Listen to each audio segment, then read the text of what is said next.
Tom Ryan, welcome back to the podcast. Good to be back on.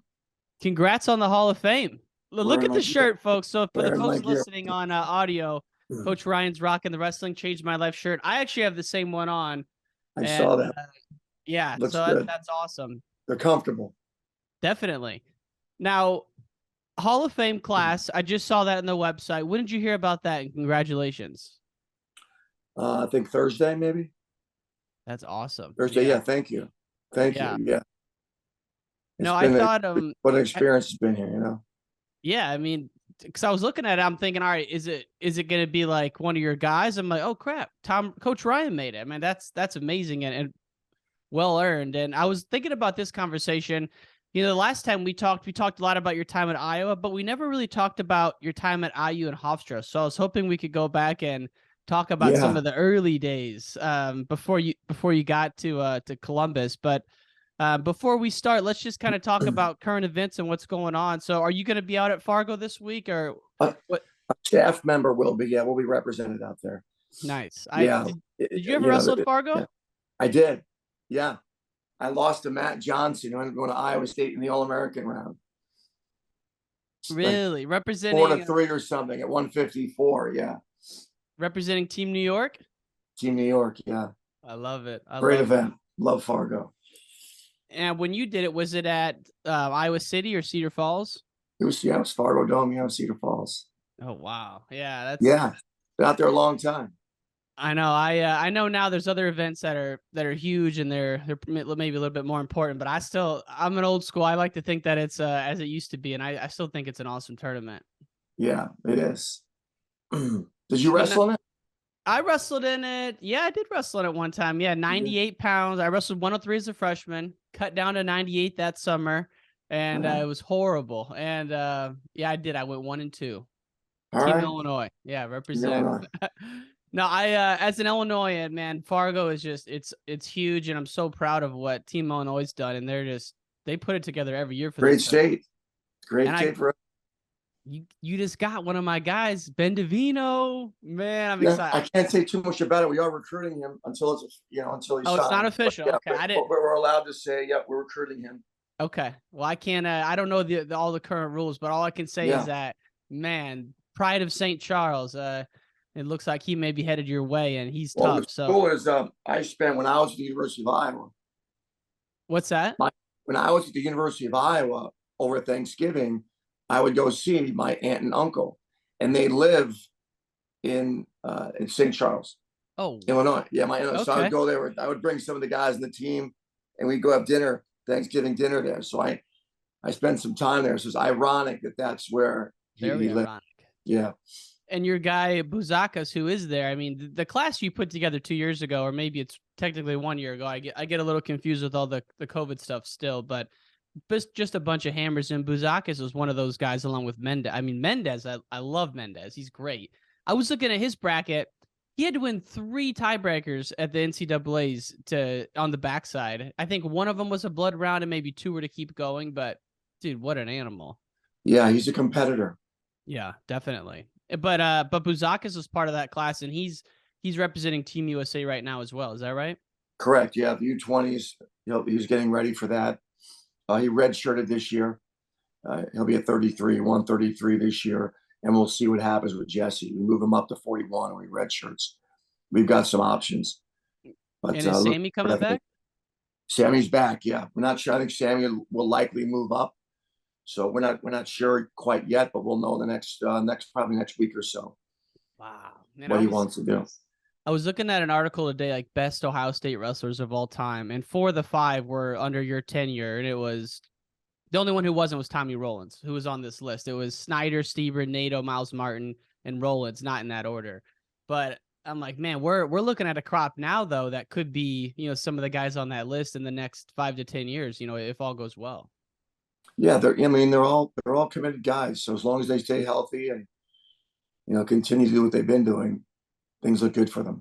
Yeah, they're a lot of fun to work with. They're good people. I bet. A lot of fun. And it's like you guys got 4th this year at the NCAAs, and I know the last 2 years, after the standard you set, Ohio State was in a little bit of a rebuild and not where you wanted to be. So I know there's no lonelier place for a winner like you than to not have your guys at the top. So to get a fourth this year had to be a really nice testament to some of the work you guys have been doing over the past couple of years. It felt good. Partly because we had quite a few seniors. Romero going out the way he did with a third place finish and really led us. Ethan Smith, Tate. Unfortunately, Malik, was hurt right before the Big Tens and didn't get to compete. But we had a good group of seniors that, quite frankly, hadn't earned a trophy. And they were kind of right on the backs of the guys you mentioned before them.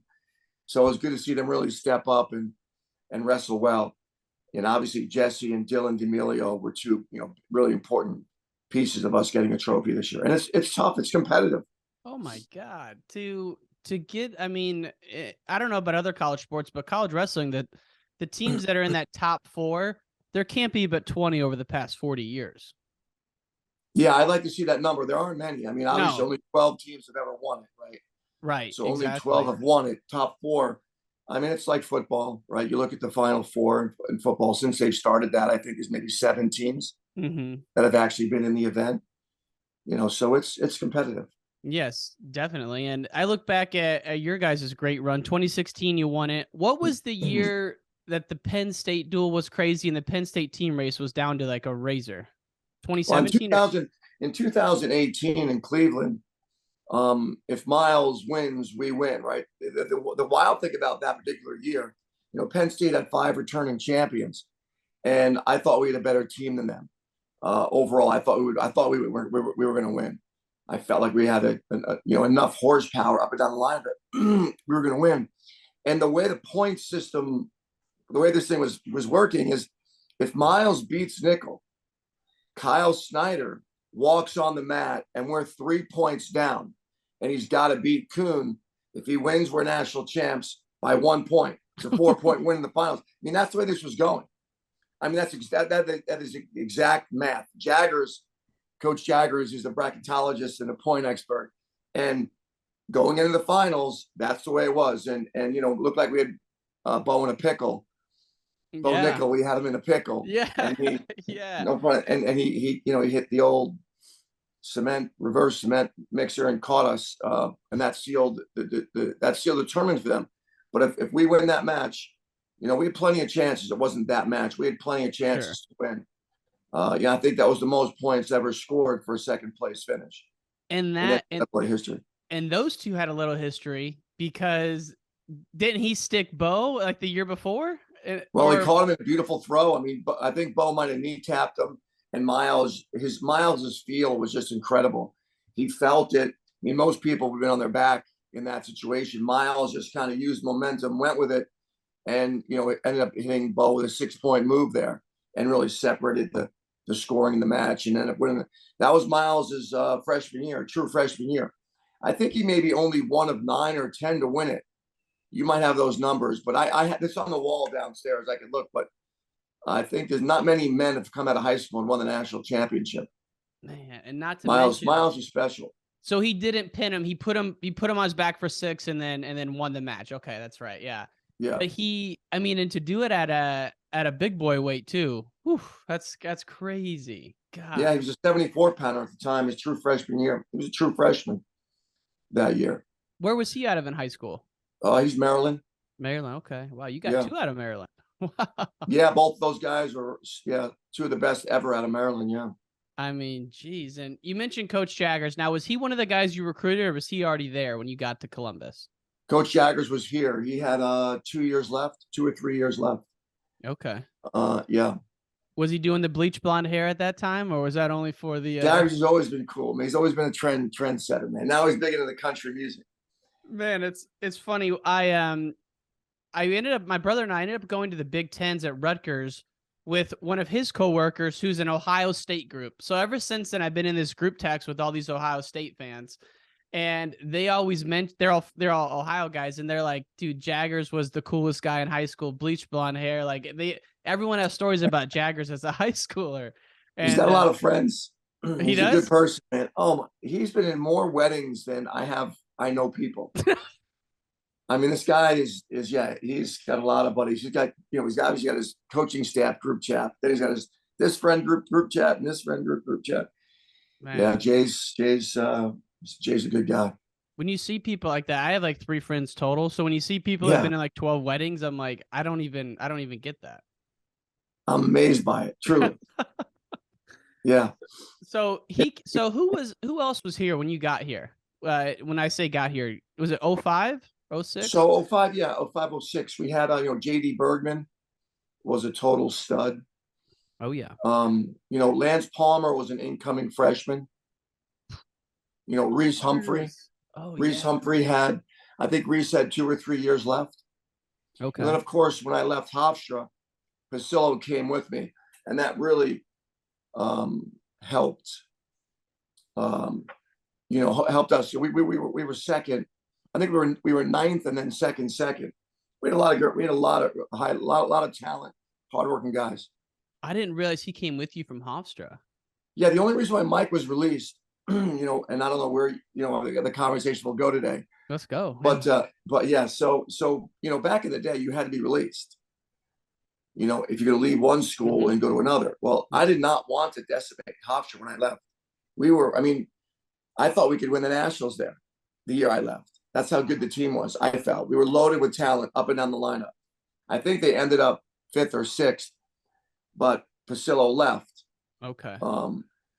So the team was really, really, really loaded with hardworking guys, and Tim Shiflett took over the job and did a nice job with that group of guys. But Pasillo, the only reason why Pasillo got released, most of the Hofstra guys did not get released. And that's because the reason why Mike did is during the winter of Mike's freshman year, and he came here after his freshman year. During the winter, he came in, he said, look, I'm homesick. I want to go back home. And I brought him in to meet with the athletic director. Because of that conversation, because of Mike's open and honest approach, the athletic director knew that he wanted to leave before anybody knew I was going to leave. So it was authentic. It was, look, this kid really wants to get home. So the AD released him, and nobody else got released other than the signees that were incoming, high school seniors. So the team stayed, and they had a great season, couple great seasons. And you mentioned it, but when you left, you guys were coming off of 6 straight conference championships. Now, was that the EIWA, or what conference was that? It was the ECWA at the time. They've recently merged. Well, not recently, but they merged quite a while ago. But okay. Yeah, we had won 6 in a row, and we had we were just getting better. With Pennsylvania, we had Charlie Griffin there. We had just a lot of really good guys. But between Pennsylvania, Long Island, New Jersey, New York, it's just a really good wrestling area. How did you get Go ahead. What was that? I was just going to say, how did you get the job? Because everyone knows you had an incredible career at Iowa. We talked about that in the last one. If you haven't listened to that one, I'll put the episode in the show notes. But Coach Ryan was on early, like in the 80s, I think it was. And we went through your whole career, and it was awesome. And the film Terry, you're in that a lot too. So there's a lot of good stuff on you at Iowa. But after you wrestled Pat Smith in the finals, you're a senior. Did you think you were going to go on to the Olympics? Did you think you were going to go into coaching? How did you end up at Indiana? Well, Dwayne Goldman at the Big Ten Championships my senior year, Dwayne was one of the coaches at IU. He approached me at the Big Tens, and he said, look, we're looking for an assistant. Are you interested in coaching? And quite frankly, that's the first time I thought about coaching. Really? Yeah. So I said, let's finish this season, and I'll reach out to you guys, and I'll come in and take a look. So I finished my senior year in college, and then drove over to Bloomington, Indiana, interviewed with them. I really liked the area, and I thought, I love the sport. I didn't grow up thinking I was going to be a coach and be in the sport this long, but what a blessing it's been. So I started at IU. I was there for 2 years. I was still competing when I was at IU. And then after 2 years at IU, I went back to the University of Iowa to wrestle in the Hawkeye Wrestling Club. And when I got there, Hofstra, that summer of me getting there, The Hofstra actually dropped their program. Oh, wow. They dropped their program for a couple of months. It was kind of like a Cleveland State situation. They dropped it.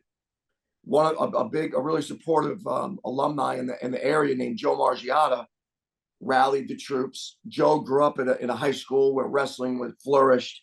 Met from high school on Long Island, and he said to me, he was like, I know I could save this program, and all these buddies I had in high school, I'm going to see them in heaven. Some of them had passed. He's like, when I get up there, these guys, if they knew I could save this program, and I did, they're going to give me hell for a long time. So he saved it. He saved it. And they called me. So my wife and I moved from Iowa City. I moved out to back to Long Island, which Hofstra was only 5 miles from where I grew up. Oh, wow. So I grew up in Wantagh, and Wantagh was literally 5 miles from Hofstra. I'd actually trained in the Hofstra wrestling room. So, it was really special for me, to start my coaching career as a head coach. I was 25 years old, at a place that I grew up. I mean, I knew the area, I knew the region, I knew all the coaches on Long Island. Obviously, there's 110 high school wrestling programs on Long Island in a small, relatively small area. That's 110. Yeah, it's a lot. It's 110 miles long. Wow. Long Island. Like 110 miles long. It's 110 programs. So between Nassau and Suffolk County. But I was really networked in there. And when I got there, we had 3 scholarships. And when I left 11 years later, that year I was leaving, we were fully funded. Wow. So those people did what they said they were going to do. Those athletic directors that I worked under, each of them said, look, you keep winning and we'll give you more support. And now it's a fully funded program. Man, what you knew about coaching going into what you knew after you left, like building something from scratch, must be like night and day to like, how much you had, like what you had gone through at that point, like building a program from scratch, doing all the fundraising, like, man, that must have been like a doctorate in coaching. It's trial by fire, right? I mean, the reality is it was a blessing that, we had no full-time assistant coach or part-time. So it was really an amazing experience for me where when you're weighing, right, what do you need to do to build an elite program? You need to sell tickets. You need to raise money, right? You need to be in the community. You need to recruit. You need to develop these student athletes. And it really was an incredible learning experience for me. And the university really stuck with me. I mean, the one thing that I felt really good about, the space I felt good about, was I wrestled under Gable, and the structure of a season, when to push and when not to, and when do you run more, and when do you, just the training, and then the combination, which is an issue right now in the NIL space / the transfer portal. There's this perfect combination, I think, of freedom and structure. Right? Too much structure and a human feels just stifled. Too much freedom is not good, and that's kind of what we're. So as a coach, I learned under Gable what I felt was really a perfect amount of structure and freedom. So I knew how to run a season, and I understood the sport fairly well. Yeah. But there was a lot of, but you've got to also manage your time and make sure you can be in there with your guys while you're fundraising and, trying to sell tickets to matches and things like that. But it was really, really grateful. I was just inducted into the Hall of Fame at Hofstra. Oh, really? A few weeks ago. Yeah. Wow. And it was awesome. It was awesome. I mean, there's so many good people there. Yeah. It's like you look at the traits needed to succeed. People have studied elite competitors 150 years ago. They've done studies on the elite in anything, artist, guitar, whatever, wrestling, they studied the elite 150 years ago. Zweck recently in the book called Grit studied the elite in 2016. And there's no difference between human beings. The number one thing, right? The number one thing is just insatiable curiosity and workload, the capacity to work really hard over time, right? But and that's was true back then. It's true now. But the number one thing is people. right? The number one thing that we need in our lives are great people around us. And I had that at Hofstra, just great people that, from donors to even the staff there, the non-coaching staff, that really loved the place and wanted to see the program flourish. So it was a great time. My wife and I flew out there and saw a bunch of old friends. Wow. And that we stay in touch with, but it was really cool. And the fact that the whole thing kind of started with you moving back to Iowa City. So were you going back to get your degree or to actually make a run at 96? Well, to compete. Yeah. I was going back to compete. I mean, I really liked coaching at IU. I met my wife at IU. But I felt like, I was missing. I mean, I wrestled at the Midlands, when I was at IU as a coach still. I wrestled a couple of events. So I was, really enjoying competing.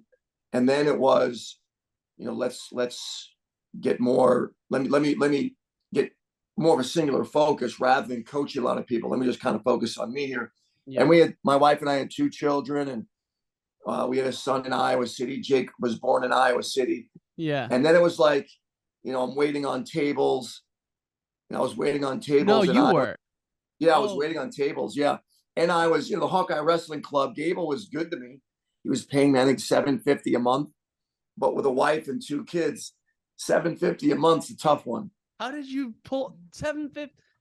Jeez. Well, I was waiting on tables too. I was making another $100 a day waiting on tables. Oh. So I had graduated from the University of Iowa, as a coach at IU, and then went back, and I was, you do what you. Yeah. Waiting on tables was just, my mother was a waitress, and I respect her as much as anybody in the world, right? Because she did what she needed to do to make sure there was food on the table. Yeah. And the most important thing to her was her children, right? That's how she was. And if that's the most important thing, I wanted to wrestle. So it's like, anything you got to do to keep wrestling, you do, So, yeah. So I did that for a while, and then, but then the job opened up at Hofstra, and it was like, it's a Division I job, and I'm from the region, and they reached out to me. So I felt like I would get the job as long as I interviewed well, I would get the job. And Harry Royal, who was the AD at the time, hired me. The rest is history. We packed the truck, and we headed out from Iowa City. And was your wife an East Coaster? She's from Bloomington. Oh, she's from Indiana. Bloomington. Oh, Bloomington. I met her. My wife went to I was just in Indiana this weekend, but she's from Indianapolis, but she went to IU. And so I'm just inundated with Bloomington, the most beautiful town, just relentless, just nonstop. And I've never been to Bloomington. That's funny. It really is. It's got a lot of lakes. It's got a nice feel to it. Yeah. Bloomington. I really like the place. Yeah. So anyway, that's where we met. That's cool. Your wife's an IU grad. Smart. Oh, smart yeah. woman. Yeah. She super smart. Way like someone who Business doesn't even like. Where'd she come through? She went to IU to pre-med, and then she ended up switching to a physician assistant. She went to Northwestern. So it's like just a brainiac, just crazy. Smart. That's good stuff. Yeah, no, it's good. She had no idea what she was getting herself into when we met. Crazy wrestlers. Most of them don't. And so it's as you go through life, different things give you perspective. And I got married in September, so we're almost a year in now. But I can imagine going to someone who's from the Midwest and saying we're moving to Long Island. Could be easy, could be a hard conversation, but it seemed like it was all good, and you guys moved out for it. Yeah, it was interesting. I mean, Long Island's a beautiful place, but it's busy, right? There's lots of people, and the cool thing at Lynn, we're going on 30 years of marriage. She was in early on. It was we obviously we went through some really tough times. Yeah. As a couple, and as parents, but we just stuck together. She came to New York, and then Ohio. She's super happy in Columbus because it's close to her family in Bloomington. We're only about 3.5 hours away. Yeah. But when we were on our way out to New York, we're in this truck. We're in a U-Haul, and I had been back in quite a while, and we're on the I think it was the Belt Parkway. Now, I didn't know this, but you're not allowed to have trucks in the Belt Parkway, and we couldn't figure out why people were honking and flipping us off on the Belt Parkway. So we're just heading. It's like we're coming from Iowa, and we got her parents are following us. I think we're pulling a car also. We've got children in the car, and people were so mad. I'm like, Lynn, I don't know what they're mad at. I'm like, I really didn't know. So eventually I think I rolled down the window, and the guy's like, hey, yeah, you're not allowed to have his truck on here. You got to get off. So anyway, I get off, and then we find our way, to the house we had bought. So it was funny. First, it's like she felt the love. She felt the New York love early on. I was going to say, because all you hear about as a Midwesterner is how ruthless people are in the East Coast. And I do think there's edginess to East Coasters. There's no doubt. But sure. But that kind of introduction's a little. Yeah, no, it was a heck of a start. Wow, that's crazy. So, but then we got settled in and had a great life there for 11 great years. Man, and I read sometimes I'll go down these rabbit holes, and I just got out of one on Belichick and the Patriots. I read like 3 different books on that whole regime, and there's several really good ones. But one of the things Belichick is adamant on is when his assistants go get head coaching jobs, that they do it in places where they're from. And one of the ones that failed was, I think, McDaniels maybe, but he was like an East Coaster, and he took the Texans job. And he's like, you don't know Texas. He's like, you need to stay where you're. And I don't think it's like a black and white kind of thing. Like, but you going to where you're from, like, man, think about the pride and the connections and how much easier it was than if you would have gone to like Arizona, No, that's really, I haven't heard that. He's adamant about that. That's really interesting, but it makes perfect sense to me. Interestingly enough, when you also have this sense of, I mean, there's just internal pride, right? That we have. You want to do well in life, but when you're at a place that you're from, there was for sure for me at 24, 25, I loved the place. I love the people. It was the only Division I school on Long Island, so you felt this sense of not pressure, but healthy pressure. Like, look, we got to shine here. But when I left Hofstra and went to Ohio State, probably the number one priority for me in putting a staff together was to hire Ohio natives. Yeah. I had to have Ohio natives on my staff because number one, I'm thinking, the reality is I'm coming from New York. I wasn't from Ohio, and I don't want to be viewed as an outsider. I'm gonna, now I've been in Ohio for 18 years. I'm going on 18 years here, right? So I hired Tommy Rollins, who you mentioned earlier, who's just an elite mind, an elite person, an elite wrestler, and deeply loved in the state. Like, the guy's the man. And then Joe Heskett. I had Joe Heskett was on the staff. So it was Lou Roselli, who was, just left Oklahoma, and Lou's back with us now. Is he? So yeah, we haven't announced it, but I'm announcing it with you. Yeah. So Lou's back. It'll be announced soon with our RTC. He'll run the RTC with Logan and Jay. So Lou's back, but we hired Lou. I got Lou, and I got Tommy Rollins and Joe Heskett, 2 of the great wrestlers out of Ohio all time. So that really helped, I think, settle some of the rumblings that you would think you would hear in the state. Is why are they hiring why are they hiring this guy? Right. Who do you think they would have hired if they didn't hire you? Well, I know exactly who they would have hired. I know this isn't even like, there's a lot of hearsay on NIL deals and this and that. Who knows the numbers, right? This is fact. This is fact. Their number one choice, because after they hired me, I became friends with them. They're my friends. Yeah. All the people in the department, are friends. And the people that were in charge of the hiring committee, they're friends of mine now. So the number one choice, you ready for it? Yeah. The number one choice Ohio State wanted in 2005 was Tom Brands. Okay. They wanted Tom, which is why Tom, you might have done a story on this, the Ohio State job opening in 2005, or maybe it was like 20 programs. It was the largest carousel coaching change in NCAA wrestling history. Because he's at VTech at this time, right? Exactly. Yeah. And Iowa has Zaleski, who's just won 3 national titles. So Iowa lets Zaleski go, who was my personal coach at Iowa. Love the guy. The guy's amazing. So they let him go and bring in Tom because Ohio State was going to take Tom. Wow.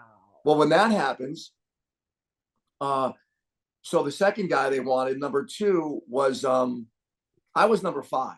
No. Yeah, I was number 5. What? Which is fine. I mean, yeah, I was it's probably fine. number 5 in It's my wife's crazy there were list that many too. candidates though. Yeah, no, there was so many. I mean, so it was Tom first, and then if you'll remember back at this, I don't know, how old were you in 05? Were you I graduated high school in 07, so I was a sophomore. Yeah. So you were probably wouldn't know that maybe you were just getting. So they wanted Cale Sanderson was 2. Now Yep. Cale was the assistant coach at Iowa State at the time. Bobby Douglas was the head coach. So Iowa State same year moves Bobby into the administration. That's and right. moves Cale into the head coaching job at Iowa State. All within a matter of weeks, right? This was crazy. Weeks. Yeah. This was like it was the Virginia Tech opens up, obviously Iowa State opens up for a short period of time, and then their third choice was Rob Cole. Good choice. So Rob was at Cornell. Yeah. Rob was at Cornell. I was at Hofstra, and then their fourth. And then it's getting that like Zeke Jones was at UPenn. Now, interestingly enough, UPenn came to interview me when that job opened at Hofstra, and I just felt like, it was a lateral move. It was a lateral move. I loved Hofstra. I was happy. My family said, "There's no way I'm leaving Hofstra for UPenn." Yep. But Zeke took it, and in Zeke's contract, and you can confirm this with Zeke, there was a clause. There was a big buyout. There's a buyout in the UPenn clause, so he was out. And then it was, a bunch of guys that they, Terry Brands, I think Borelli, Jim Heffernan, that were interviewed here. But yeah, that's how it went. Wow. And so how many ADs have you gone through? Is it the same one who hired you? At Ohio State, same one. Gene Smith was here, I think, a year or two before me. And interestingly, this is, Gene Smith, of the 12 programs that have won the NCAAs in wrestling, Gene's been the AD at 3 of them. Holy cow. Wow. Yeah. So Gene was the AD at Iowa State, Arizona State, and Ohio State. Whoa. So of the 12 won in history, he was at the helm from a leadership standpoint in 3 of them. Gene's the man. Gene's really good at what he does. Is he a wrestling person? Like he wrestle or no? He's a football player at Notre Dame. Okay. I mean, he'd be a great interview. I mean, that's what I'm getting at here is, he's a stud. Yeah, he's a stud. He loves the sport. He's got an amazing story. His life story. He was an African-American guy growing up in Chanel. Yeah. He went to the same high school. Well, Jaggers went to the same high school he went to. That school has since closed down. But he was a football player, but loves the sport. He's he's a Cleveland. He's a Northeast Ohio guy. Oh, wow. So wrestling, one of the wrestling meccas.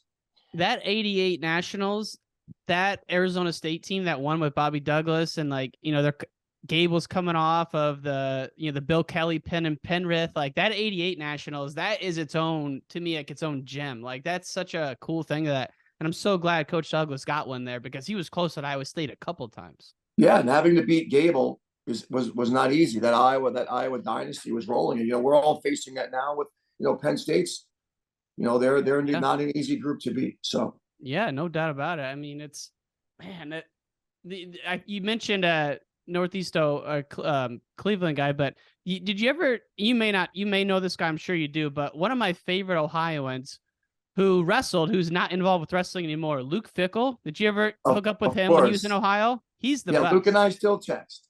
Oh, Luke's the man. I mean, I had Luke talk to my team, and I mean, obviously, he was one of the great heavyweights out of high school all time. Talk about it's Fargo week, right? He won 3 Fargo titles and didn't go once his last year.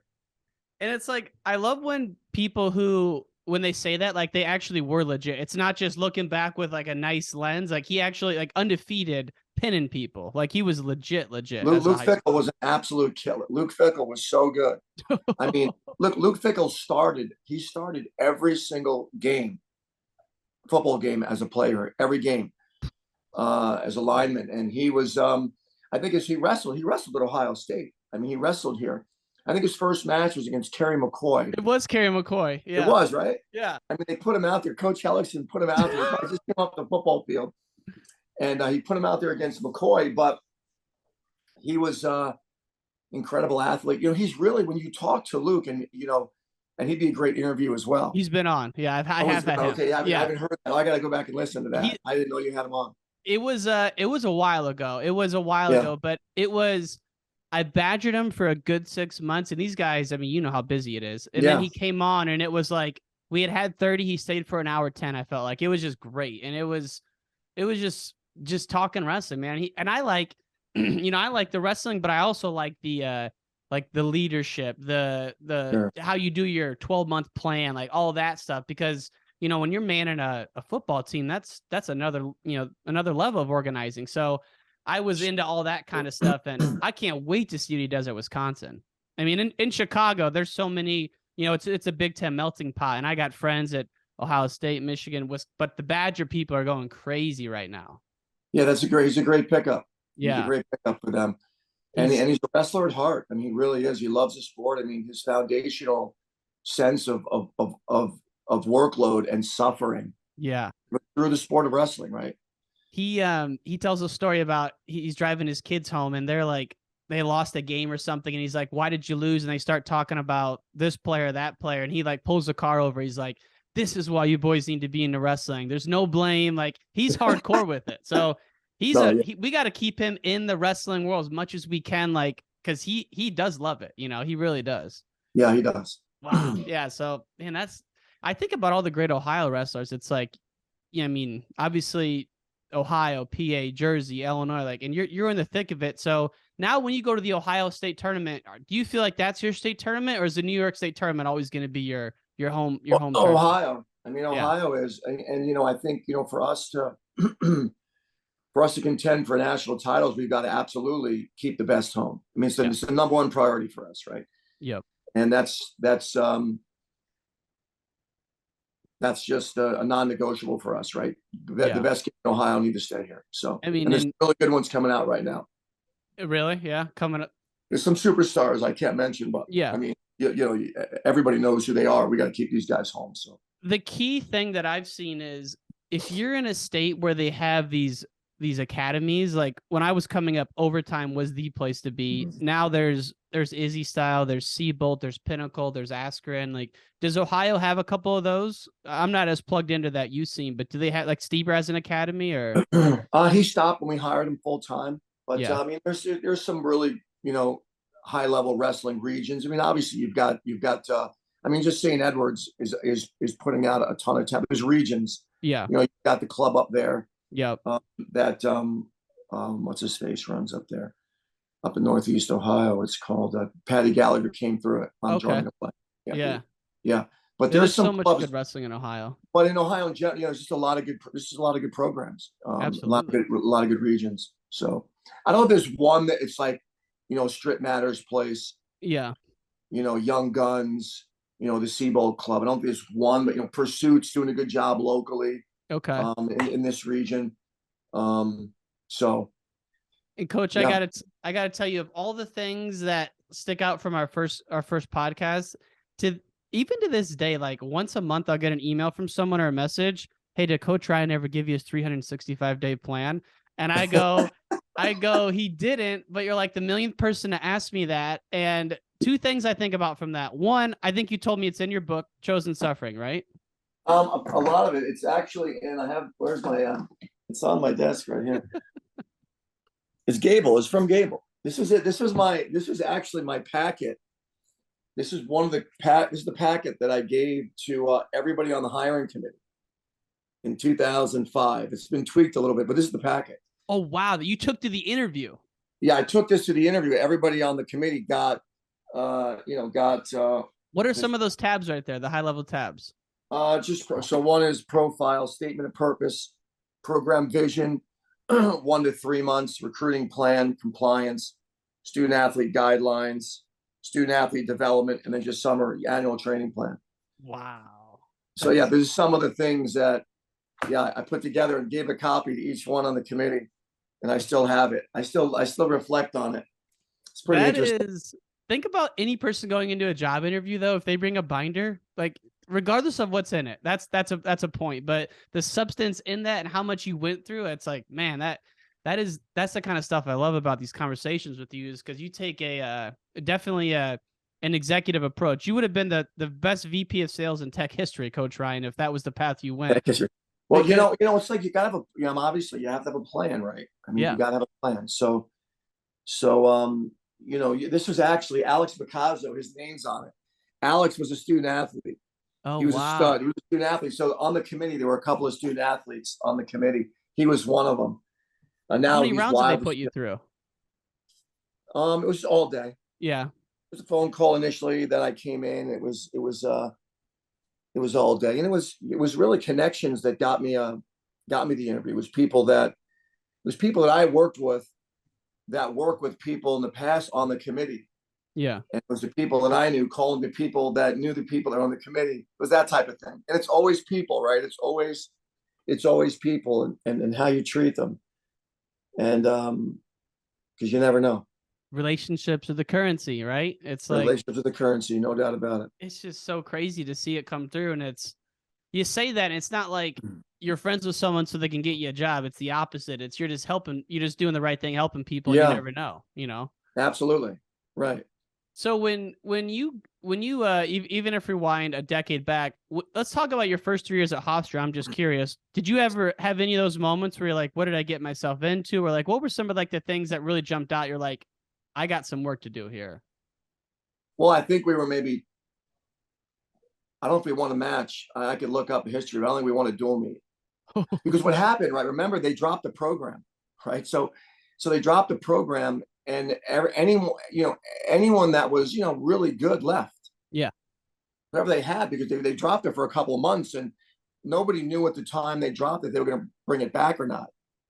So there really wasn't a ton of talent there. Now, the blessing there was that those 3 scholarships became available to me, so I could pick who I wanted early on. Mm-hmm. It wasn't like they grabbed someone who was a freshman that, I may not have, recruited, but he was there on a full scholarship, and now that scholarship's gone for the next 4 years. So that was relatively helpful. But I tell you, I was I don't want to use the word train wreck, but I wasn't like you're so. I know that you have a system of. I mean, I had just come from the University of Iowa. We won the nationals. We were loaded with talent. I mean, it was a kill or be killed, mentality in the room. Some of the toughest people on the planet were in that room training, and I knew how to put a season together, like I said, but train. But I just my major flaw early on was I tried to do too many things too fast.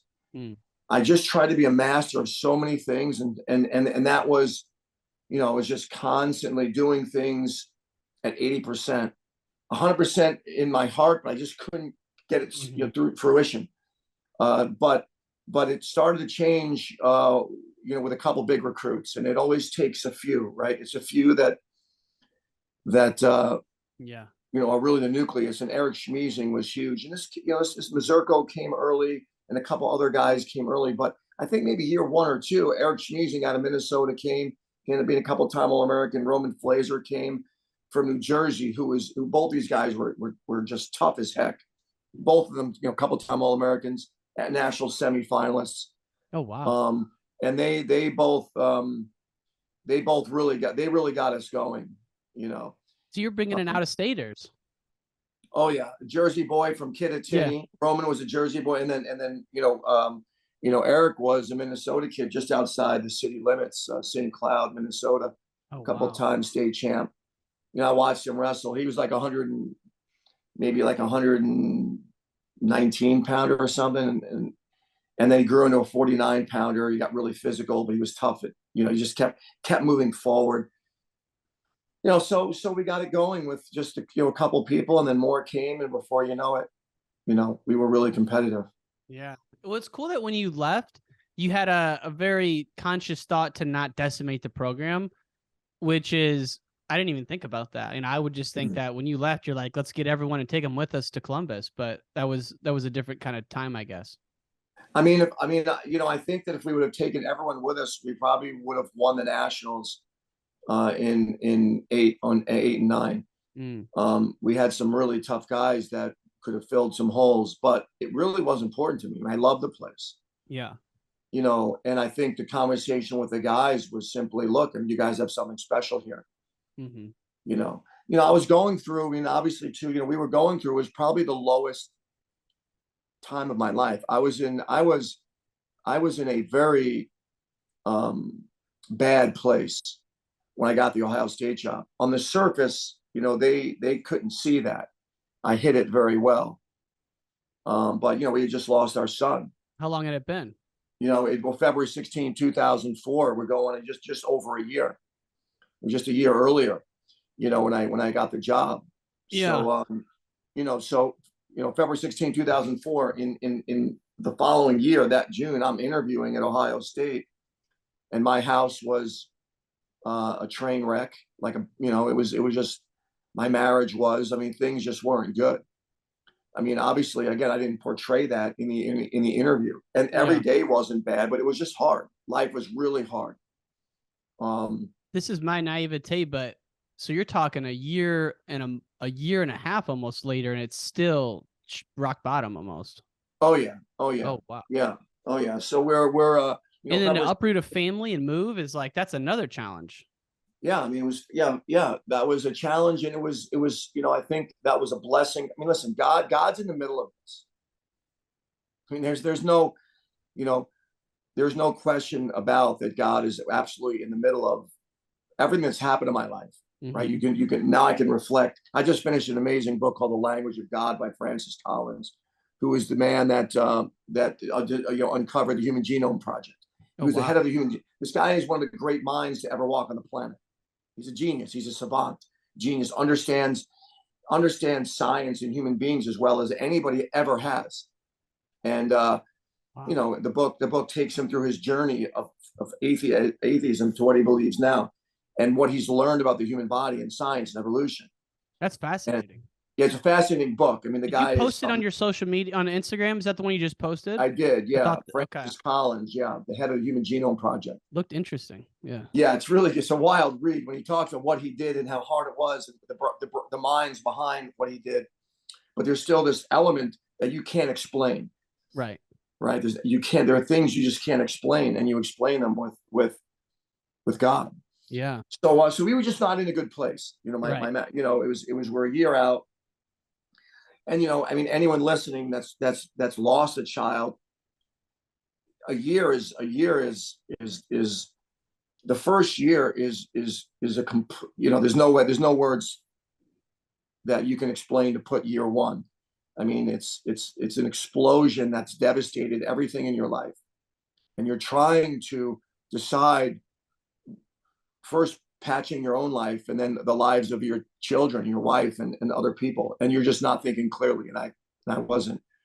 But yeah. So then and then I left and came here, and it was really important to keep the team together, which is where this where we got in this time, just keeping the team together.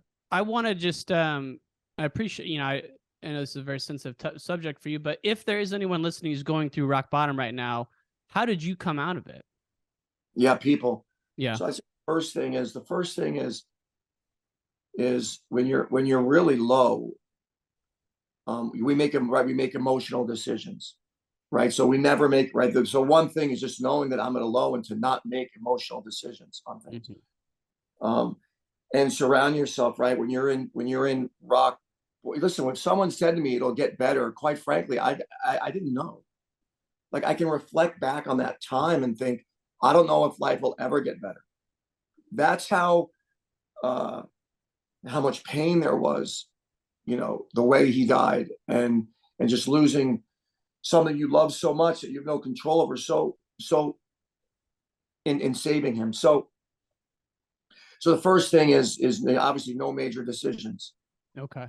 Surround yourself with people that deeply love you. I had that. Yeah. I had that. I had people that quite frankly, at the time we lost Teague, I didn't know that well, but they actually had a strong faith. This guy named Greg Truns, was a wrestler, also owned a successful business that I would take my team to now and then. But we really got to know each other. He lost a child to brain cancer, so he had walked through it. So the other thing is, I only wanted to speak with people that had lost children. Interesting. You know, so I wanted to be around people that experienced what I experienced. So there's something called there's an organization that deals with grieving parents.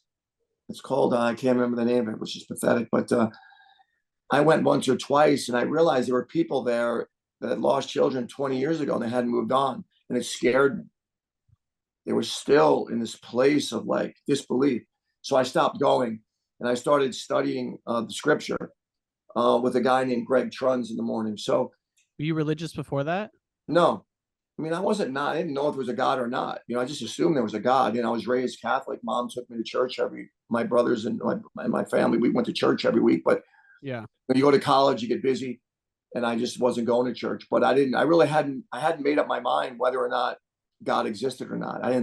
Never thought deeply enough about it.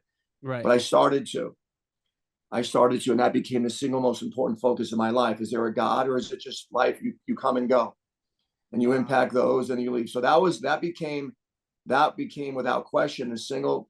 I talk a lot now with to young people, and it's like, tell me the biggest decision you'll ever make in your life. Who you're going to marry? Where you're going to live? What your job's going to be? Where you're going to go to school? How many cars you're going to have? I mean, what town you're going to live in? Those are all really important decisions, but none is more important than how you got here. Is God real?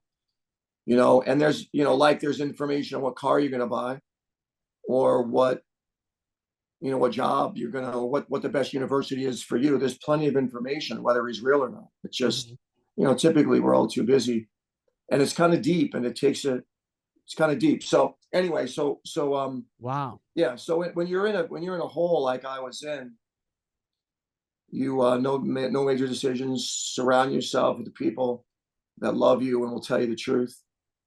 And no major, I think the big thing is no major decisions, and know that it will get better. I know people told me it would get better, but it won't get better. Listen, I could have turned to alcohol and it wouldn't have gotten better. I mean, there are things that, won't make it better, so things that numb us. Yeah. I remember when I was sitting in the office here now, the first time we did a podcast, you said something else sticks with me to this day. I think about it, not all the time, but sometimes it'll just pop up. You don't know why certain things pop up, but this one does. But you said at one point you thought you would never laugh again. Oh yeah.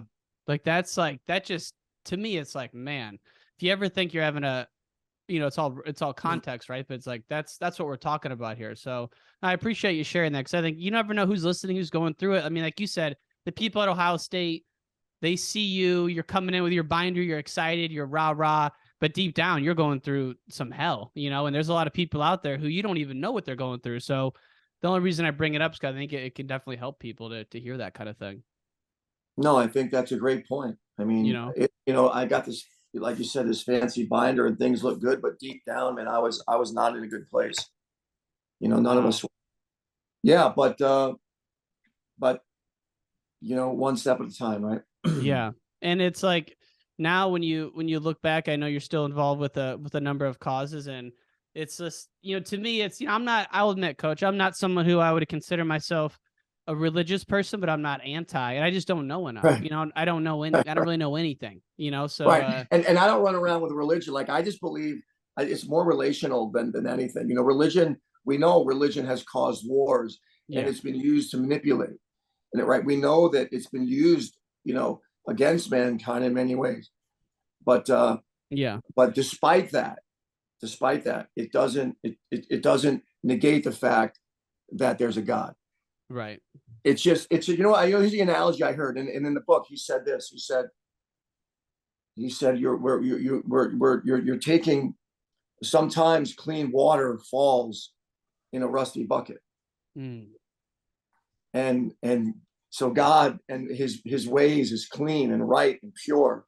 And sometimes as humans, we're the bucket that may not present it in the way that it was intended to be presented.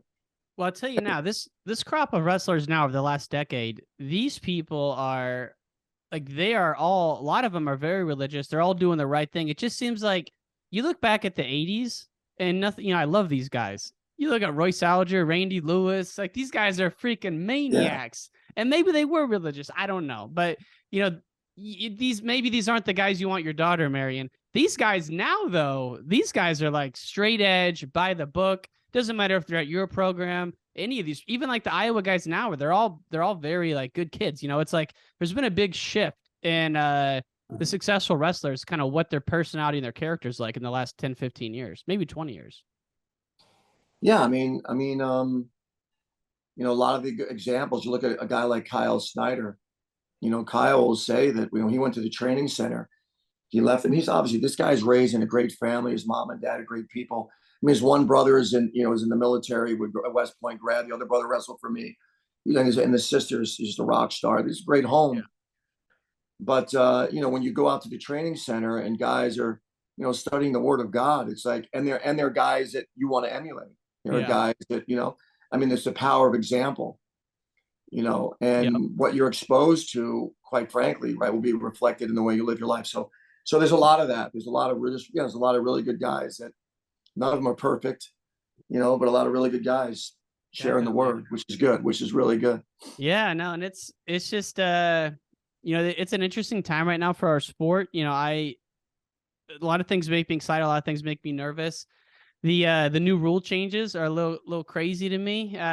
The NIL in theory is good. The portal's a little crazy. There's a lot of, and we won't go into all of it, but we'll just wind down. I'm just curious your thoughts on kind of the state of things across those three buckets: the rules, the portal, the NIL. Are you hopeful? Or you think we need to make some changes? Where are you at on that? Well, we'll see how the rules play out. You know, they would change, so let's see how it works out in matches. I think tripling, you know, if we tripled, so the takedown is now 3 times as much as the escape. I mean, which is a concern, but let's see how it goes. Mm-hmm. I like less subjectivity. So I don't like giving officials. They're great men. They're the heroes of the sport. You know, they don't get paid much, and we love officials. There's a lot on them. Rules have changed a lot. There's a lot. It's hard for the human brain to make the decisions they've got to make when you don't do it that much. Yeah. There's just no way to catch it all. So, don't get me started on this caution and one thing in freestyle that they're going crazy on this year. It's crazy. It's crazy. I mean, it's illogical. They're going so far on the other end of it. And to your point, refs are in Illinois, refs are in shortage. So we need these people. But continue. Sorry. Yeah. We got to simplify it for them. We cannot. Yeah. You cannot. We want a sport. You just don't give points away, particularly in a sport that, if you look at the national semifinals and finals, quite often the matches are won by a point or two, and we're giving them away. So that's a concern. Yep. Right. That's a concern. So the other concern is there's no focus on the team side of it. There's no focus on team scoring, how to make a dual meet more interesting. You know, we may never be mainstream, but we can create it. You know, it's not only the dual meet, it's the lead up. It's the lead up to the championship. It's putting a structure in place that is actually something you follow as the season goes on. So those are issues for me. And then, you know, sometimes rules change, and I was in support of some things that changed. I was like, yeah, we should do this. And then there's these unintended consequences that you just don't realize. When I said I support this, I actually thought it was the best thing. For example, I'll go into the transfer portal. Okay. Right. I'll talk about this briefly. If a coach can leave, a kid should be able to leave. That's really the way I saw it until I'm seeing what's happening now. I really felt it. Well, why should a student athlete, not a kid, they should be able to, if a coach can leave when he wants, so should a student athlete, if it's best for him to leave. Well, the problem is now, that was my opinion at one time. That's not my opinion anymore. When I left Syracuse, and people have said, well, you know, Tom Ryan's against this and against that, like I'm some hypocrite. Like when you left, I did leave. And I got no money to go to Iowa. I was not recruited there. There was no poaching. There was no internet with someone saying, hey, Tom, we really thought you looked good at nationals, from someone on the team that wanted me. There was no money offered. There was nothing. Right. So, but what happened is now I transfer from Syracuse to Iowa. They tried to wrestle me. Gable tried to wrestle me at 158. I had just beaten Pat Smith at Christmas. Mark Ryland was injured and he wanted to insert me in the lineup. And he couldn't because I was not released. Got it. There was a punishment. Yeah. There was a punishment. You left Syracuse, and I hurt Syracuse when I left. I didn't mean to hurt them, but I hurt them. They needed the weight, and I left the weight, and I went. So there was a 1-year penalty. Now here's the good news for me. I had a red shirt. Right. So I could use it. If I didn't have a red shirt, I would not have been able to wrestle that year. And that's the way it goes. So right now, with the way the NIL space is, and listen, teams are poaching, and well, how can you prove it? You can't prove it. You cannot prove it. But it's happening. People are happening. So then, why are you making allegations that you can't prove? Because there are things that you can't prove that you know are true. Mm-hmm. Right? It's common. It's Occam's razor. Mm-hmm. I need a 133 pounder. My team stinks at 133. I have nobody there. I need the weight. The best kid in the country comes to my school that year. Right? Yeah. Well, how did he get there? Now, look, he can look and see, look, there's nobody at the weight. Right. I understand I'm really good here. They need the weight. Sure, there's some of that. But we know it's a lot more than that. And it's frustrating. It's frustrating.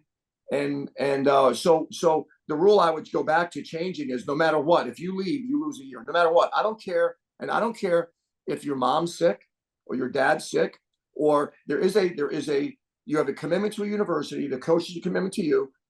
And if you leave, you lose a year unless you've graduated. Okay. Then it's a new story. So now I'm back on you lose a year unless the coach releases you. You have to be formally released. Right now you can go whenever you want, which is a problem.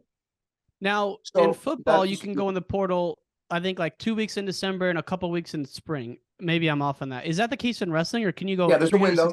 Oh, there's a window. There's a window when you got to go in. You got to let your coaches know, let somebody know as well, but you don't have to do that. Okay. But so it's a really tough space right now. That's interesting because that would, even with the quote unquote bags of money kids are getting, that would put a lot of stop to it because you only have 4 years. So if you have to give one up, that would be interesting. It's the only, unfortunately, I mean, it's the only way, in my opinion, right now, to somewhat rectify this. Just when I was at Hofstra, I had so many good guys. And what's happened, and at Hofstra, I mean, the internet, right? The internet is alive and well. Everybody knows who's on everyone's roster. This isn't. So, I didn't even know, quite frankly, I didn't even know who Iowa had in when I left in 1989. I had no idea. I did see Doug Stryker was an All-American at my weight.